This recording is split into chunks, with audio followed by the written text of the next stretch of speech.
39 জন শহীদের কাছে আমরা প্রতিজ্ঞাবদ্ধ নোয়াখালীর মাটিকে এনসিপির কাঠি হিসেবে রূপান্তর করবো ইনশাআল্লাহ। এবং এই এনসিপির মধ্য দিয়েই, এনসিপির হাত ধরেই নোয়াখালীতে যত চাঁদাবাজি, যত দখল দায়িত্ব রয়েছে সবকিছু মুক্ত হবে ইনশাআল্লাহ।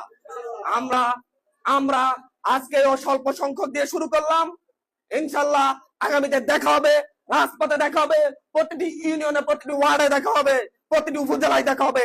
একসাথে ইনশাআল্লাহ আমি হান্নান মাসুদ কথা দিয়ে যাচ্ছি, আজকের পর থেকে ইনশাআল্লাহ নোয়াখালীতে আমরা এনসিপিকে শক্তিশালী করার জন্য আমি সহ কাজ করে যাবো ইনশাআল্লাহ। 71-এ আমরা পাকিস্তানি ব্রিটিশদের কাছে, 47-এ ব্রিটিশদের কাছ থেকে আমরা মুক্তি পেয়েছি, ব্রিটিশদের কাছে আমরা ফিরে যাই নাই।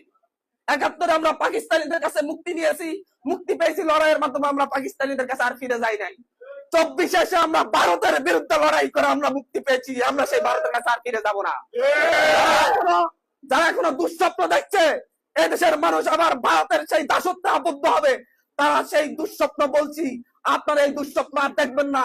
এই তরুণ প্রজন্ম সেই দুঃস্বপ্নকে আপনাদেরকে প্রতিহত করে সেই দুঃস্বপ্ন আর দেখার সুযোগ দিবে না।